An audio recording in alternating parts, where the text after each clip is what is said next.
नमस्कार दोस्तों, वंदे मातरम। दोस्तों, आपको याद होगा जब सन 2005 में जब हरियाणा में विधानसभा चुनाव हुए थे तो भजन लाल जी के नेतृत्व में कांग्रेस ने 67 सीट्स जीती थी और उसके बाद भजन लाल जी को साइडलाइन करके भूपेंद्र सिंह हुड्डा को हरियाणा का सीएम बना दिया गया था। मतलब जिस चेहरे पर कांग्रेस पार्टी ने 67 सीट जीती उसको साइडलाइन कर एक नए चेहरे को मौका देकर उनको सीएम बना दिया गया। ये तब की बात है जब कांग्रेस पार्टी जीत गई थी। ठीक है दोस्तों। लेकिन आज देखिए, लगभग 20 सालों के बाद वही दृश्य दोहराया जा रहा है।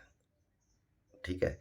बस कंडीशन थोड़ी सी चेंज हो गई है कि उस समय कांग्रेस पार्टी जीती हुई थी और इस समय कांग्रेस पार्टी हारी हुई है। लेकिन इस बात में कोई दो राय नहीं है, जितनी भी कांग्रेस की सीट आई हैं वो भूपेंद्र सिंह हुड्डा के नेतृत्व में और उन्हीं के लीडरशिप में ये सीटें आई हुई हैं। लेकिन जब जीते हुए आदमी को भी कांग्रेस पार्टी दरकिनार कर सकती है तो हारे हुए की तो भाई साहब बात ही नहीं हो कहीं पे। ठीक है।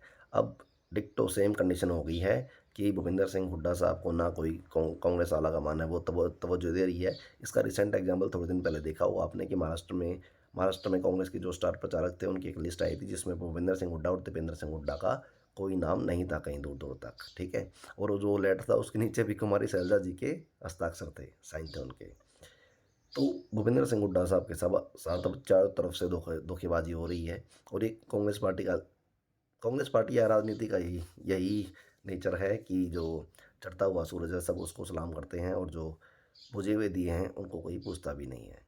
ठीक है। तो अब पहली बात आ रही थी कि भाई अम, भूपेंद्र सिंह हुड्डा साहब ने दिल्ली में एमएलए की बैठक बुलाई, सबको अपनी तरफ करने की कोशिश की, लेकिन धीरे धीरे अब खबरें आ रही हैं कि वो सब एमएलए उनके साथ नहीं हैं।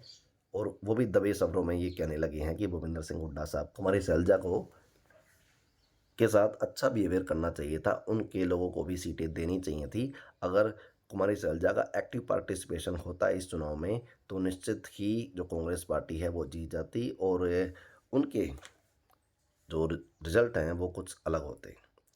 लेकिन हुड्डा साहब ने ऐसा नहीं किया। वो लोग बोल ही रहे हैं और ये सारी जो जनता जानती है कि 90 में से बेहतर सीटें भूपेंद्र सिंह हुड्डा साहब के लोगों को दी गई और उनमें से मात्र हाफ आधे लोग ही जीतने में सक्षम हो पाए। तो अब कंडीशन ये है कि सारे एमएलए दबे शहरों में आज कह रहे हैं थोड़ी देर में जब विधानसभा का नया सत्र शुरू हो जाएगा तब लीडर ऑफ अपोजिशन चुनना पड़ेगा। तब दूध का दूध और पानी का पानी हो जाएगा। और लेकिन चांसेस यही लग रहे हैं कि अब भूपेंद्र सिंह हुड्डा साहब को हरियाणा कांग्रेस में वो पद नहीं दिया जाएगा जो पहले वो एंजॉय करते आए हैं। और जैसे मैंने पहले बोला, राजनीति का यही चलन है कि जो चढ़ता सूरज है सब उसको सलाम करते हैं और जो बुझे हुए दीवे हैं उनको कोई पूछता भी नहीं है। तो दोस्तों, आपका इस बारे में क्या विचार है कमेंट में ज़रूर बताना। ओके दोस्तों, जय हिंद, जय भारत, बाय, टेक केयर।